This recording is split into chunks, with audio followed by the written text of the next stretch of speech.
It is our desire that you relax a little more and try to accept a little more the worthiness, the deservability of you. We want you to stop acknowledging who you are on the basis of how things have been. In other words, if you would like to have a lot of money, and by that we mean the freedom to do what you want to do financially, we would like you to begin pronouncing yourself financially secure now. We want you to base it on where you're going, not on where you've been. The thing that's a little tricky about that is that where you've been looking. You've been observing where you've been. Only then it was where you were, sort of like where you are. And there's a tendency to pay such attention to what is around me. So if my checkbook says I don't have enough money to pay my rent, then I accept that reality and I begin to beat a drum that says, this is who I am, this is who I am, this is who I am, or at least this is who I am financially, this is who I am financially. And so what we're wanting you to understand is that who you am is about how you feel. But if you're letting what is be the basis of how you feel, then what is who you am. Transcriber has a hard time with us. She doesn't know whether to type it as we've said it or as we should have said it. So, what is the byproduct of how you've been feeling and what you've been thinking. But what is coming is the byproduct of what you're doing about all of that now. And so when we say to you that your powerful present is everything, that all of your power is here and now, what we're saying to you is you have the ability, the capacity to offer a vibration now that is different from how you've been offering it, if you know you do. Now, there are a lot of people that are just, we love you dearly, lazy. And by that we mean, rather than making the effort to think a thought that feels differently, you just think the thought that feels normal or usual. And then nothing much changes in your experience. And we want to be kind to you by saying, we want you to let yourself off the hook a little bit by acknowledging that law of attraction is in on that. In other words, it's logical that you would think thoughts sort of like the thoughts that you've been thinking, because the thoughts that you have been thinking are attractive in nature. And so things that match the thoughts that you've been thinking are surrounding you. So it's normal that you think a thought, the thought responds, the thought comes back to you in manifestational form, you observe what manifests, and then you begin speaking reality. This is how it is, you say. Sometimes you say, oh my goodness, I thought that and then it happened. And we say, you get what you think about whether you want it or not. What you observe, what you remember, what you reminisce, what you ponder, what you imagine, what you speak about, whether you are contemplating past, present, or future, wherever you are giving your attention, is generating a vibration that law of attraction is matching. So sometimes our physical friends will say to us, Abraham, I have to give this my attention because it is true. It is a reality. It's the way that it is. And we say, we see no logic in that. But as physical humans, you really are caught up in the idea of your physicalness, your physicality. This stuff that's manifesting around you feels like the main event to you. We know it does. And so when something is manifested, you say, well, there it is. Let's document it historically. Let's make it a statistic, and let's talk about it never-endedly, and let's build monuments about it, and let's make sure that our children and their children and their children who had nothing to do with this event, who weren't part of it in any way, let's make sure that they never, ever, ever, ever, ever, ever, ever, ever, ever forget. Let's keep it active in their vibration. And we say, let's not. Why take something that was not enjoyed by those who lived it and continue to carry it forward into generation after generation. When you understand vibration, you don't do that. When you understand vibration, you look in your now for things that make you feel good when you see them, because you understand that when you look at something in your now that pleases you, you activate it and you're going to get more of it. When you understand the power of vibration and you're looking in your past, you don't look for the whole collage. You don't look for the big picture. You don't look for every single event. You don't try to present a balanced view. You look into your past for those things that you love the very most, and as you focus upon them, they keep repeating themselves into your now and into your future, but you don't replicate the stuff you don't want. You're too smart for that. Why drag around stuff you do not want? Because it is some reality. That's like saying, I see that person focused upon that terrible thing that he did not want long enough that he created it in his reality. And because he created it in his reality, I think I should do that too. And we say, why would you do that? We know the answer. The only reason that anyone would do that is because you don't know what you're doing. You would never do it on purpose. You would never say, oh, my friend has cancer. Let me see if I can figure out how to get some too. You would never say, oh, my friend is in a terrible relationship. Let me talk to her every day until she brings me to the place of feeling like she feels so that I can recreate that misery in my own experience. You don't say that. What you say is, I need to be there for her. And we say, what you really want to do is go with the flow. You want to go with the flow of well-being. You don't want to get out of step just because somebody else got out of sync with well-being, you see.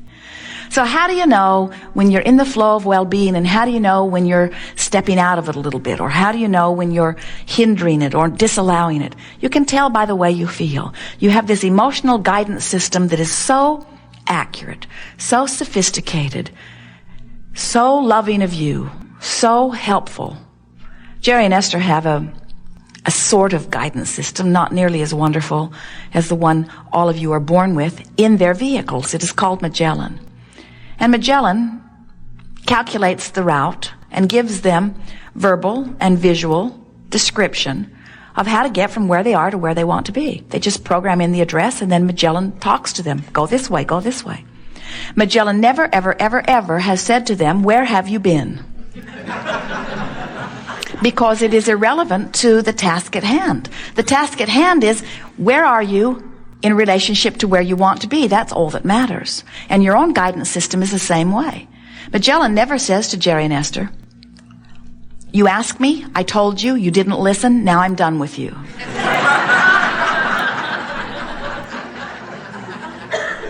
And your own guidance system is the same way. Your own guidance system is always there, fresh and willing to assist you from where you are to where you want to be. But you got to listen, and you got to know how your guidance system is talking to you. Magellan, Jerry and Esther, sometimes they will program her. It is a woman's voice. The man's voice was far too bossy.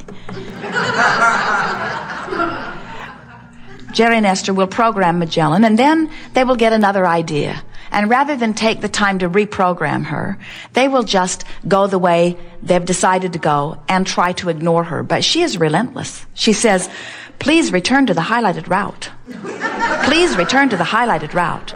She does not raise her voice. She does not get louder, but she continues to say, please return to the highlighted route. Please return to the highlighted route. Please return to the highlighted route. You said you wanted to go there. You are not going in the way that I recommend. Please return to the way I recommend. Please return to the way I recommend. Jerry will say, shut that broad up. If they continue to ignore her, eventually she will conclude that you're serious about your new divergence. And she will say, recalculating route. This is the point where your mother would say, you asked me, I told you, now don't ask me anymore. But Magellan says, given your new location and keeping in mind your determination to still get to where you want to be, this is what I now suggest. And your own guidance system is the same way. Always responding to where you are now and always leading you to the path of least resistance to that which you are seeking. Path of least resistance and path of most allowance are the same path. In other words, this is the best route for now. Well, how do you know if you're on your path? How can you tell? Magellan, it's obvious. She speaks right up. But many of you do not know that you have a Magellan or an Abraham in your ear, and so how do you know? And we say, you can tell by the way you feel. When you're on your path, it feels like ease. It feels like joy. It feels like adventure. It feels like exhilaration. It feels interesting. It feels exciting. It feels soothing. When you're off your path, it feels irritating. It feels aggravating. It feels overwhelming. It feels frustrating. It feels fearful. It feels angry. It feels suffocating. In other words, you can tell when you are on your path and when you are not. Now, we want to give you something here that many of you may not be aware of. We want you to know that this is not a straight and narrow path. This is a wide and yielding, friendly, moving about, delicious path. There are so many paths that you could take to where you want to go. And there's not only one enjoyable path either. There are so many paths of excitement and adventure. In fact, some of you so much like adventure and excitement, you so much want to be alive that you don't even want the shortest path. You don't even want the easiest path. You want the most exhilarating path. You want the most adventurous path. That's why you cannot guide one another about your paths. That's why nobody can write a book, not even a book called Bible. No one can write a book. No one can write a process. No one can tell you the way to go. You have your own internal guidance system that is taking into consideration who you are, who you were before you were born, who you are as non-physical energy, who you are in this physical body, who you are in relationship to your environment, who you are in relationship to all things you want. Your guidance system knows who you are and adores you, and is lovingly saying to you, given everything I know about you, which is everything, given everything I know about you, if I were standing in your physical shoes, I would go this way. Why don't you try it and see how it feels? So, if you will make a decision to follow what feels good, you will be on your path, and it will be an extraordinary path. It will fulfill you in every possible way.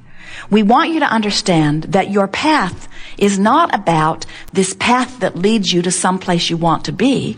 It does do that, but that's not what the path is about. The path is about how fun it is to be on the path, how fun it is to be on the path, how fun it is to be on the path. In other words, you never get there, because as soon as you get to where you thought you were headed, even before you get to where you thought you were headed, the path lengthens, it expands. You never get there. Jerry and Esther were in Maui a few years ago. They've been there many times since, but on this particular occasion, they were on their way to Mama's restaurant, a fabulous restaurant on the other side of the island. And off they went. They knew where they were going. They'd been there before. And in the sky was the most incredible rainbow they had ever seen. So vivid in color. And Jerry said, Mama's is over there somewhere near the end of that rainbow. As they followed the rainbow, it continued to move along with them. It continued to move, it continued to move, it continued to move, it continued to move. It led them right to the road that turned off to Mama's restaurant. And then the rainbow dipped right into the ocean, right at the spot. And Jerry said, well, look at that. The rainbow has led us to Mama's. But when they got to Mama's, the rainbow led them someplace else. In other words, this rainbow is like your eternally expanding path. As soon as you get even close to where you think you were going, you not only get the benefit of what you were reaching for, but you get an expanded reach. And so we want you to start enjoying the fact that you will never get there. We would like you to start enjoying the fact that we are eternally incomplete. We will never get it done, and you cannot get it wrong. And the reason you can't get it wrong is because it's never done. So no matter how incomplete or unfulfilling or unrewarding or off track it may feel in any moment in time, because it isn't finished, and because So much power is in your now. Do you know that everything that you've ever lived does not even come close, if you added it all together, to the power of your now?